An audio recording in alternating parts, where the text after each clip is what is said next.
স্থাপন করে ইসলাম প্রচার করতে। পরে সিলেটের মাটির সাথে আরবের মাটির মিল পাওয়ায় হযরত শাহজালাল রহমাতুল্লাহি আলাইহি সিলেটে বসতি স্থাপন করে ইসলাম প্রচার শুরু করেন। সিলেটের প্রথম মুসলমান শেখ বুরহান উদ্দিনের ওপর রাজা গৌর গোবিন্দের অত্যাচার এবং এর প্রেক্ষিতে হযরত শাহজালাল রহমাতুল্লাহি আলাইহি ও তার সফর সঙ্গী ৩৬০ আউলিয়ার সিলেট আগমন ইতিহাসের একটি উল্লেখযোগ্য ঘটনা। এ কারণে সিলেটকে ৩৬০ আউলিয়ার দেশ বলা হয়। মাজারের দক্ষিণ দিকে গ্রিলে ঘেরা তারকাখচিত ছোট্ট যে ঘরটি রয়েছে সেটি ছিল হযরত শাহজালাল রহমাতুল্লাহি আলাইহির চিল্লাখানা। স্থানটি মাত্র ২ ফুট চওড়া।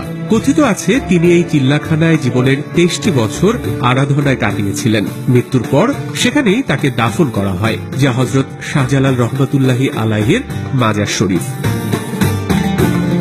মাজারের পাশেই বানানো হয় একটি মসজিদ। বাংলার সুলতান আবু মুজাফফর ইউসুফ শাহের মন্ত্রী মজলিসে আতার আমলে ১৪০০ সালে মসজিদটি নির্মাণ করা হয়। মসজিদটি দরগা মসজিদ নামেও পরিচিত। পরবর্তীতে মসজিদটি পুনর্নির্মাণ করা হয়।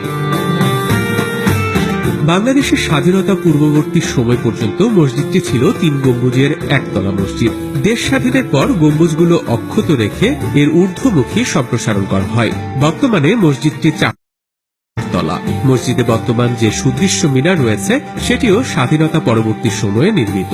মসজিদের আঙিনায় লাগানো সৌদি আরব থেকে আনা খেজুর গাছ বাড়তি সৌন্দর্য যোগ করেছে।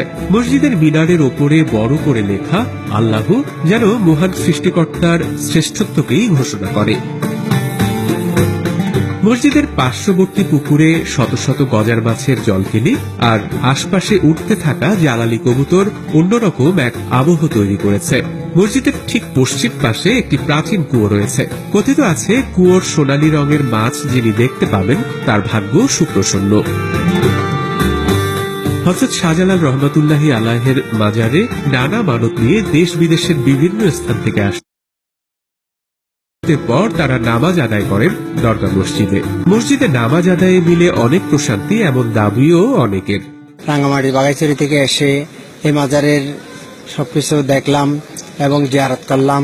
জোহরের নামাজও আদায় করেছি এখানে জামাতের সহিত। এখানে মাজারে গেটে ঢুকলেই মনটা এত শান্তি ওঠে, এটা বলার মতো না। যেখানে সুযোগ পাই দু একটু পড়ার সুযোগ পেলেই মাজারে পড়ি। ১৩০৩ খ্রিস্টাব্দে হযরত শাহজালাল রহমাতুল্লাহি আলাইহির সিলেটে আগমন ঘটে। ১৩৪০ খ্রিস্টাব্দে ৬৯ বছর বয়সে সিলেটেই তিনি ইন্তেকাল করেন।